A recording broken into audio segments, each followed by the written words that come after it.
नमस्कार. प्रकाश ऑन बेसिक्सवर आपलं स्वागत आहे. मी प्रकाश जोग. आपण पूर्वमीमांसा या दर्शनाची चर्चा करत होतो. मग या दर्शनाची माहिती मिळते कुठनं याचाही विचार केला पाहिजे. ती पहिली पायरी. मूळ ग्रंथ जो आहे त्याचा लेखक म्हणजे जैमिनी, ऋषी जैमिनी. सामवेदाचे द्रष्टा ऋषी हेच जैमिनी असं काही लोकांचं म्हणणं आहे. नाव तेच आहे अर्थात. त्यांनी लिहिलेलं पुस्तक किंवा ग्रंथ म्हणजे मीमांसा सूत्र. असं म्हटलं जातं की त्याचा कालखंड हा अंदाजे 700 BC इतका जुना आहे. आणि त्यातले जे लेखक आहेत ते एकटेच नसून बाकीच्या सूत्रकार पण असल्यामुळे त्यांची रचना आणि त्याचं एकत्रीकरण हे खूप आधीच्या काळापासून सुरू झालं असावं आणि जैमिनींनी ते व्यवस्थित केलं आहे अशी मान्यता आहे. 2745 सूत्र या ग्रंथात आहेत. त्यामुळे सगळ्यात मोठं दर्शन म्हणजे ही पूर्वमीमांसा. त्यात 12 अध्याय आहेत. खरं तर 12 आणि त्याला जोडून असलेले आणखीन 4 अध्याय आणि त्याचे 60 पाद आणि अधिकरण असे वेगवेगळे भाग पाडलेले आहेत. 12 महत्त्वाचे भाग असल्यामुळे याला द्वादश लक्षणी मीमांसा असंही म्हटलं जातं. आणि उरलेले जे 4 आहेत त्यांना संकर्षकांड असं म्हटलं जातं. त्यातली माहिती थोडीशी वेगळी आहे त्यामुळे हे वेगळे ठेवले जातात. मुळात मीमांसा सूत्र जैमिनींचं हे समजायला कठीण, म्हणून त्याच्यावर शबर स्वामींनी टीका लिहिली. त्याला शबर भाष्य असं म्हटलं जातं. ते आहे अंदाजे 400 AD दरम्यान हे लिहिलं गेलं असं मान्यता आहे. पण तेही कठीण, म्हणून त्याच्यानंतरच्या काळात आपण बघितलं तसं कुमारिल भट्टांनी श्लोकवार्तिक आणि तंत्रवार्तिक आणि ट्रुपटीका असं अशा नावाची 3 छोटे छोटे ग्रंथ, माहितीपर ग्रंथ त्याच्यावर लिहिले. आणि त्यांचे शिष्य जे प्रभाकर मिश्र त्यांनी बृहती नावाचा एक ग्रंथ लिहिला. आणि त्या दोघांचेही अनेक शिष्य होते, त्यामुळे त्यांनीही आपल्या गुरूंचं काम आणि त्याच्या आधीचं काम याच्यावर आधारित अनेक टीका ग्रंथ लिहिले. सगळ्यांची यादी तिथे देण्याची जरूर नाही, पण असं काहीतरी आहे हे समजलं तेवढं पुरेसं आहे. प्रभाकर मिश्रांना त्यांचे शिष्य गुरु म्हणत असल्यामुळे त्याच्यावर आधारित जे मत आहे त्याला गुरुमत असं म्हटलं जातं. आणि कुमारिल भट्टांच्या मताला भट्टमत असं म्हटलं जातं. आणि मग कालांतराने याच्यातही आणखीन काही प्रगती आणि सुधारणा करण्यात आली आणि ती आपल्या दृष्टीने जास्ती महत्त्वाची आहे. आणि त्याची चर्चा मी आज नाही तर नंतर करणार आहे. खरं तर पूर्वी सांगितल्याप्रमाणे प्रत्येक दर्शनाने काही विशिष्ट विषय हाताळून आपली त्याच्यावरची मतं स्पष्ट केली पाहिजेत, मगच त्याला दर्शन म्हणून मान्यता प्राप्त होते. त्याची ज्ञानमीमांसा काय आहे, कर्ममीमांसा काय आहे, तत्वमीमांसा काय आहे, त्यांना वेद प्रामाण्य आहे का नाही, ईश्वर, ब्रह्म, आत्मा, जीवसृष्टी, त्याची उत्पत्ती, स्थिती, लय या सर्वाविषयी त्यांची मतं काय आहेत हे त्यांनी स्पष्ट केलं पाहिजे. स्वतःच्या मताचं मंडन केलं पाहिजे, म्हणजे ती वाढवून किंवा ती स्पष्टीकरण देऊन सांगितली पाहिजेत. आणि बाकीच्यांची मतं योग्य नसतील तर त्याचं खंडन केलं पाहिजे. स्वतःचं समर्थन बाकीच्यांचं खंडन करणं ही अपेक्षित आहे.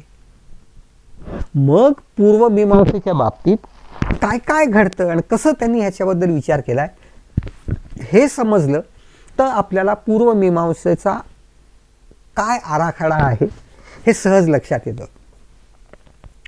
मग त्यांची ज्ञानमीमांसा म्हणजे ज्ञान कसं मिळतं यामध्ये पूर्वमीमांसेमध्ये गेल्या वेळेस मी सांगितलं तसं प्रमाणांची चर्चा आहे.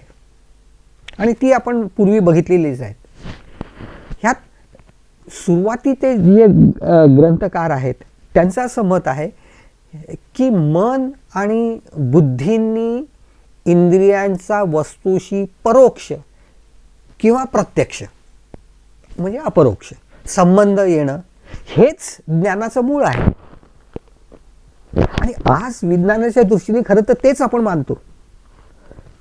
आणि या सर्वांशी प्रत्यक्ष किंवा अप्रत्यक्ष परोक्ष संबंध तुटणं नेहमीसाठी म्हणजेच खरं तर मोक्ष आहे. समज आणि त्याच्या पलीकडे जाणं हेच सर्व काही आहे. विचार करण्यासारखी गोष्ट आहे. मग हे ज्ञान मान्य कसं करायचं, तर त्याच्यासाठी प्रमाणं आहेत. त्याची चर्चा आपण केलीच आहेत. कुठली प्रमाणं वापरली जातात हे बघितले पाहिजे. आधीच्या लोकांनी पहिली चार म्हणजे प्रत्यक्ष, अनुमान, उपमान आणि शब्द ही चारही प्रमाणं योग्य आहेत असं मानलं. प्रभाकर मिश्रांनी ही चार प्लस अर्थापत्ती सुद्धा मान्य केली. आणि कुमारिल भट्टांनी ही सर्व आणि अनुपलब्धी म्हणजे एकूण सर्व 6 प्रमाणं योग्य आहेत असं मानलं. त्यामुळे या सर्व 6 प्रमाणांवर पूर्वमीमांसेमध्ये त्यांच्या दृष्टीने योग्य अशी चर्चा आहे. आणखी 2 त्याच्यात भाग पाडलेत. एक म्हणजे स्वतः प्रामाण्यवाद आणि परतः प्रामाण्यवाद हे 2 भाग पूर्वमीमांसेमध्ये दिसतात. आत्मानुभूती म्हणजे मला समजलं तसं म्हणजे स्वतः प्रामाण्यवाद, आणि दुसऱ्यांनी पटवलं, समजावलं, योग्य व्यक्तीने समजावलं तर ते परतः प्रामाण्यवादाखाली येतं.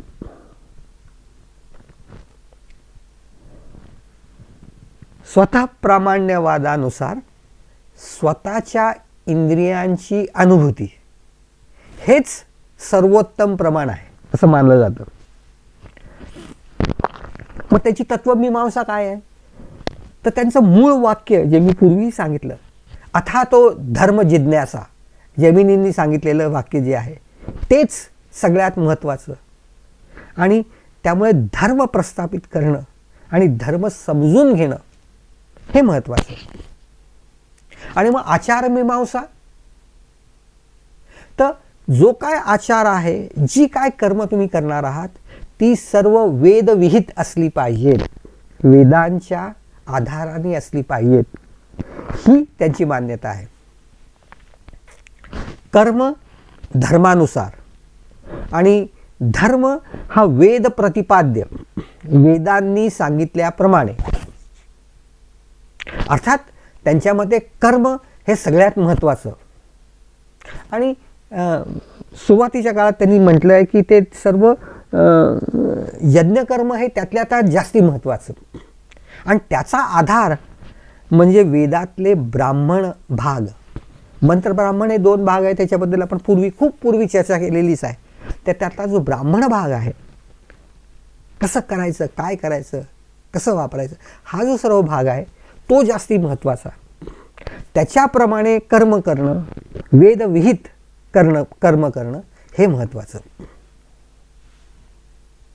आता पुढचा टप्पा, पूर्वमीमांसा हे एक आस्तिक दर्शन आहे. त्यामुळे त्यांच्या मते वेद हेच प्रमाण आहे. इनफॅक्ट सगळ्यात जास्त भर वेदांवर देणारं दर्शन म्हणजेच पूर्वमीमांसा. आणि त्यातल्याही कर्मकांडाच्या भागावर जास्ती भर. त्यांच्या मते वेद नित्य आहेत, अनादी आहेत, अपौरुषेय आहेत.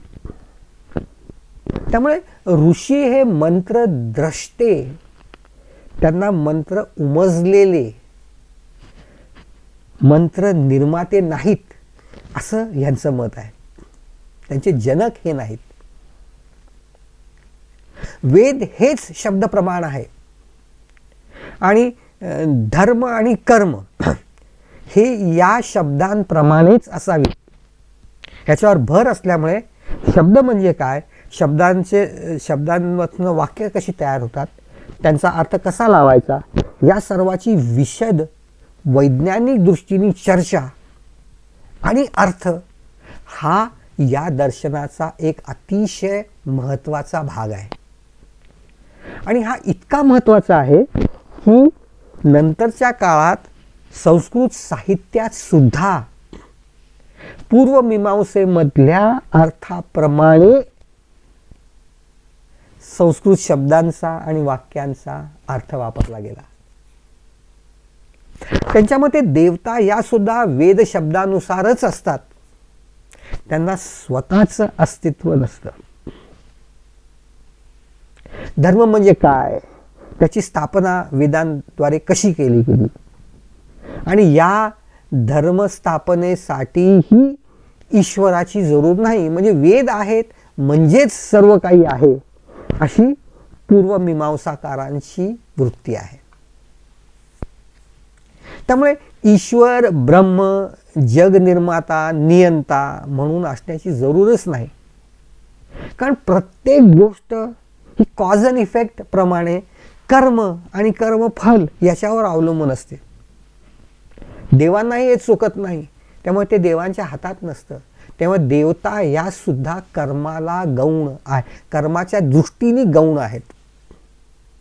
अर्थात जैमिनींनी काही ठिकाणी प्रधान हा शब्द जवळपास ब्रह्म या कल्पनेला जोडून असल्यासारखा वापरलेला आहे. कारण सर्वाची निर्मिती कधीतरी कुठेतरी झालीच असली पाहिजे.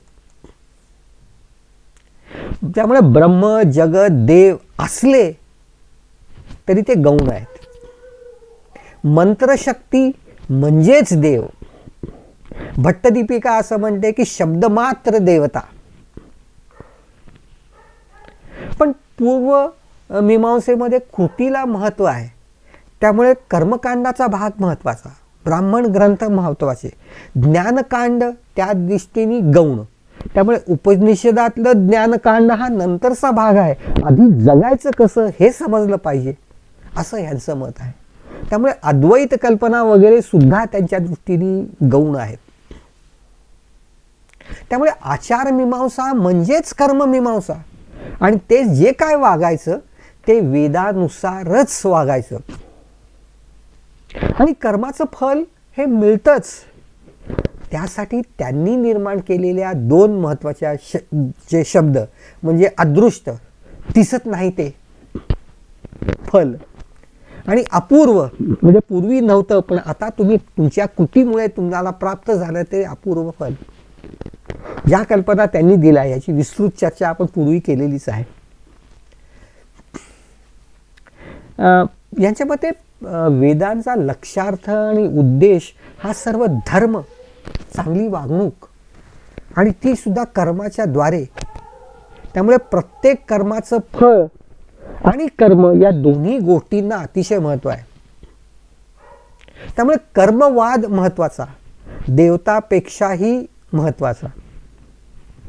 आणि आधीच्या पूर्वमीमांसाकारांनुसार यज्ञकर्म हे जास्ती महत्त्वाचं. त्यामुळे यज्ञकर्म कसं असावं, कसं निषिद्ध असावं किंवा योग्य असावं या सर्वाची चर्चा सुद्धा पूर्वमीमांसेमध्ये आहे. कर्माचे विविध प्रकार त्यांनी सांगितले आहेत, विशद केलेले आहेत. नित्यकर्म, नैमित्तिक कर्म, काम्य कर्म, निषिद्ध कर्म, प्रायश्चित्त कर्म, आणि मग त्याच्या प्रत्येकाचे परिणाम काय होतात ते याचीही चर्चा आहे. आणि नंतर यातूनच पुढे ऋण आणि पंचमहायज्ञांना महत्त्व आहे. तो एक स्वतंत्र विषय आहे आणि आपल्या दृष्टीने तो जास्ती महत्त्वाचा आहे. त्यामुळे त्याची चर्चा ही वेगळ्या पद्धतीने प्रत्येक भाग समजून घेऊन आपण करूया. मग आत्म्याबद्दल त्याचं मत काय? तर आत्मा आहे म्हणजे बुद्धिस्ट लोक जसं मानतात किंवा जैन लोकांचं मत जसं आहे की आत्मा नाही, किंवा चार्वाकांचं मत जसं आहे की आत्मा नाही, तसं यांचं मत नाही.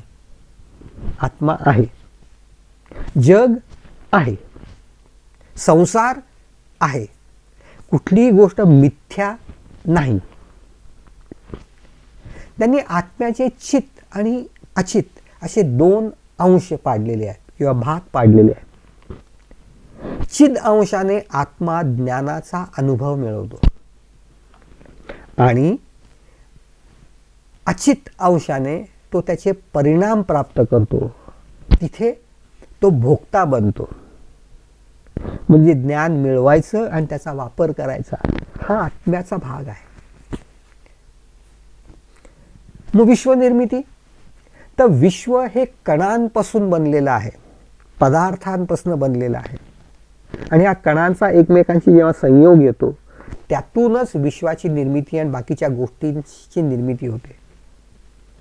ते जेव्हा वेगळे होतात तेव्हा ज्या काही गोष्टी तयार झालेल्या असतील त्या नष्ट होतात. न्याय वैशेषिकांनी या कल्पना आधी मांडलेल्या होत्या आणि त्याच इथे पूर्वमीमांसाकारांना सुद्धा मान्य आहेत. त्यामुळे जर पदार्थापासनं, आणि ते कुठले पदार्थ याची चर्चा मी न्यायवैशिष्यकाच्या वेळेस नक्कीच करणार आहे, तर त्याच्यापासूनच निर्मिती होत असेल तर मग असा वेगळा निर्माता असण्याची जरूरच नाही. आणि त्यामुळे अशी पूर्ण विश्व सुरुवातीपासूनच हे कण आहेत अशी मान्यता आहे आणि नष्ट होणारच नाही आहेत, फक्त त्यांचं रूप बदलणार आहेत. ते एक्झॅक्टली आपण म्हणतो ते कॉन्झर्वेशन प्रिन्सिपल्स सारखंच आहे. पण छोट्या प्रमाणात महाप्रलय जरी नसला आणि महाविनाश जरी होत नसला तरी खंडित विनाश आणि पुनर्निर्मिती होत राहते असं यांचं मत आहे. आणि आपणही आपल्या भोवती आपल्या जगात हेच बघतो नाही का. मोठमोठ्या नद्या, त्यांच्या शेजारच्या तीरांवर अनेक अशा संस्कृती निर्माण होतात आणि ते सोर्सेस आटले, सरस्वतीसारखी नदी त्याचं पात्र बदललं, पाणी नाहीसं झालं की या संस्कृतीही नष्ट होतात. नाईल नदीचंही असंच काही प्रमाणात झालं. तिथल्याही संस्कृती वेगवेगळ्या कारणांनी नष्ट झाल्या. काही ठिकाणी भूकंप किंवा नैसर्गिक आपत्तींमुळे लोकल एरियामध्ये कुठेतरी विनाश खूप जास्ती प्रमाणात होतो आणि गोष्टी नाश होऊ शकतात. हे त्यांना मान्य होतं. त्यामुळे महाविनाश नाही, महाप्रलय नाही. त्यामुळे विश्व आहे तसंच राहणार आहे. पण काही काही ठिकाणी नवीन गोष्टी निर्माण होणार आहेत आणि त्या नष्टही होणार आहेत, हे त्यांना मान्य होतं.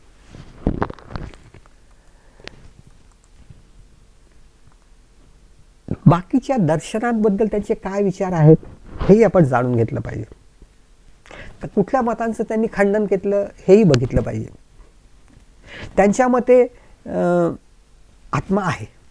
त्यामुळे बौद्धांची कल्पना की आत्मा नाही ही जी भावना आहे ती त्यांना मान्य नव्हती.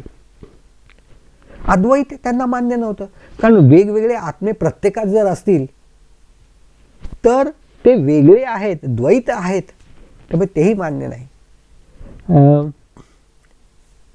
अद्वैत ही खरं तर उत्तर मीमांसेची कल्पना आणि उत्तर मीमांसेची दुसरी वेदांताची दुसरी महत्त्वाची कल्पना म्हणजे जग किंवा संसार हा मिथ्या आहे. पण यांच्या मते प्रत्येक गोष्ट आपल्याला दिसत असते, प्रत्येक गोष्ट आपण अनुभवत असतो. त्यामुळे संसार हा मिथ्या नाही, तो आहे. विश्व आणि जग आणि सृष्टी ही आपल्या समोर आहे. ते वेद मानतात, त्यामुळे वेद प्रामाण्य मान्य असल्यामुळे ते नास्तिक नाहीत, आस्तिक आहेत. त्यामुळे अशा अनेक गोष्टी त्यांना मान्य आहेत. काही अद्वैतांची मतं त्यांना मान्य नाहीत, काही बाकीच्यांची मतं त्यांना मान्य आहेत. आपणही त्यांच्या मते आयुष्य हे दुःखमय नाही. बौद्ध तत्वज्ञानात दुःख हेच सगळ्याचं मूळ आहे असं म्हटलेलं आहे. पण यांच्या मते दुःख हे मूळ नाही, कारण आपण आपल्या आयुष्यात अनेक ठिकाणी अनेक गोष्टी या आनंदाने अनुभवत असतो, आनंदाने जगत असतो. सच्चिदानंद ही कल्पना आपल्याकडे त्याच्यासाठीच आहे. अशी ही दर्शन म्हणून पूर्वमीमांसेची बैठक. ह्यातले जे पुढचे टप्पे आहेत काही काही ते तितकेच महत्त्वाचे आहेत. तेही आपण समजावून घेतले पाहिजेत, पण वेगळ्या दृष्टीने. मी जे काही सांगितलं तुम्हाला ते तुम्हाला पटलं असेल तर तुमच्या मित्रपरिचितांना सांगा. या चॅनलला लाईक करा, सबस्क्राईब करा. काही शंका असतील तर नक्कीच लिहून कळवा. पंचमहायज्ञ म्हणजे काय, 16 संस्कार म्हणजे काय, कर्म म्हणजे काय, वेगवेगळ्या प्रकारची कर्म कशी असतात, हा यातनं पुढे आलेला भाग जो आपल्या धर्माचा एक अतिशय महत्त्वाचा भाग आहे, त्याच्याकडेही आपल्याला वळलं पाहिजे, तेही समजून घेतलं पाहिजे. त्याची चर्चा आपण करायची आहे. त्याच्यासाठी भेटेपर्यंत नमस्कार.